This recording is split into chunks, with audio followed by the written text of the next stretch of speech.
रामलाल जी राजस्थान सरकार के मंत्री नहीं रहे, तो मेरी जिम्मेदारी बनती है कि मैं मेरे क्षेत्र के लोगों के बीच में जाऊं, समझूं और देखूं कि क्या तकलीफ हो गई है, क्या परिस्थितियां हो गई जिनके कारण रामलाल जी आज मंत्री नहीं है, मेरे क्षेत्र के भाई बहन क्या सोचते हैं। इसलिए मैंने अनिल जी डांगी को कहा कि आप जो लिखा बच्चा पढ़ा लिखा होगा, होशियार होगा, समझदार होगा, वो समझ सकेगा कि रामलाल जाट को हटाया क्यों गया है। रामलाल जाट को फिर मंत्री के रूप में आरोप नहीं है, मंत्री के रूप में कोई चोरी नहीं की है, कि भाई के नाम पे खान नहीं दी है, खान ने कोई घपला नहीं किया है, घपला करने वाले आदमी तो बड़े बन गए हैं। इस बयान से कांग्रेस की अंदरूनी राजनीति तेज हो गई है। कांग्रेस के वरिष्ठ नेता, वर्तमान में केंद्रीय भूतल परिवहन मंत्री, प्रदेश कांग्रेस के पूर्व अध्यक्ष और राज्य की पूर्व गहलोत सरकार में मंत्री रह चुके डॉक्टर सीपी जोशी के खुले मंच से रामलाल जाट को राजनीतिक षड्यंत्र का शिकार बताते हुए उन्हें मंत्री पद से हटाने के मुद्दे को कांग्रेस हाईकमान तक पहुंचाने की बात कहने के राजनीतिक हलकों में कई मायने लगाए जा रहे हैं। गहलोत जोशी की नाराजगी जग जाहिर थी, पर पहली बार ये नाराजगी खुलकर सामने आई है।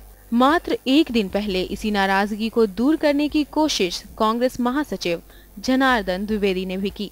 प्रदेश कांग्रेस मुख्यालय में दोनों नेताओं को बिठाकर राजीनामा कराने की शायद उनकी कोशिश नाकाम ही रही। सीपी जोशी ने रामलाल जाट का पक्ष लेते हुए कहा कि किसानों के हक और हुक के साथ हमने रामलाल जाट को आगे बढ़ाया, जिसे राजनीतिक षड्यंत्र का शिकार बनाया गया।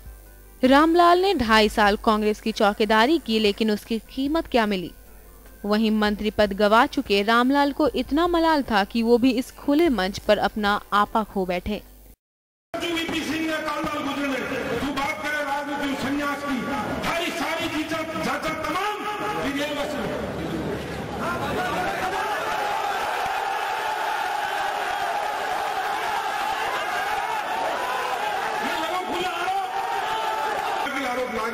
लेकिन आरोप की हाथ पैर हो गए, सत्य पे आज कभी मुख्यमंत्री जी का बच्ची पर आरोप लगा, बच्चा पर आरोप लगा, कभी सीपी साहब घटना आ रहा जी का ऊपर आरोप लगा रहा, कभी कोई एमएलए पर आरोप लगा रहा। आरोप की सच्चाई सामने लाओ, आरोप की सच्चाई जनता के सामने ले रहा हूं, तो मैं थाने जरूर झूठा आरोप लगा, झूठी बात करें। वहीं कांग्रेस प्रदेशाध्यक्ष डॉक्टर चंद्रभान ने भी सीपी जोशी के बयान पर कहा कि इस मामले में सीपी जोशी से बात नहीं हो पाई।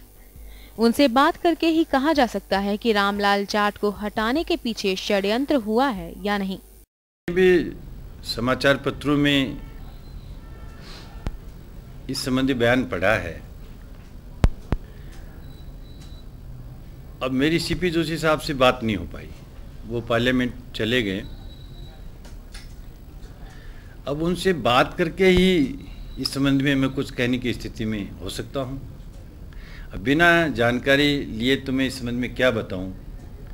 षड्यंत्र हुआ है नहीं हुआ है, षड्यंत्र करने वाले लोग कौन हैं, वो पार्टी के लोग हैं या पार्टी के बाहर के लोग हैं, तो इस संबंध में जानकारी जब तक उनसे बात नहीं हो जाती तब तक मैं नहीं दे पाऊंगा। एक तरफ पार्टी और पार्टी नेताओं के खिलाफ टिप्पणी करने पर पार्टी जाट नेता डॉक्टर हरि सिंह को कारण बताओ नोटिस देती है और फिर बाहर का रास्ता दिखा देती है, लेकिन वहीं सीपी जोशी के इस मामले पर अनुशासनात्मक कार्यवाही पर कांग्रेस प्रदेशाध्यक्ष चंद्रभान को सांप सूंघ जाता है और वे टाल मटोल करते नजर आते हैं। उनका बयान अनुशासनहीनता की श्रेणी में आता था। उन्होंने अध्यक्ष पर और मुख्यमंत्री पर प्रत्यक्ष आरोप लगाए थे। इस बयान में कहीं कोई पार्टी पर, पार्टी लीडरशिप के ऊपर कोई आरोप नहीं है। और फिर मैंने कहा कि इसमें जानकारी प्राप्त करेंगे। अब जब सीपी साहब से बात होगी इसके बाद ही तो कुछ कह सकते हैं।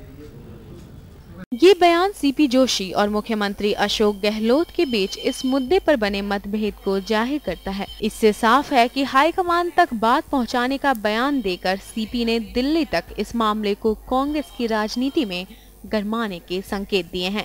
कार्यक्रम में विधायकों का जमघट भी शक्ति प्रदर्शन ज्यादा लगा और इसका असर आगामी दिनों में चुनाव में गुटबंदी के तौर पर देखा जा सकेगा। TV 99 के लिए जयपुर से दुर्गेश एन भटनागर की रिपोर्ट।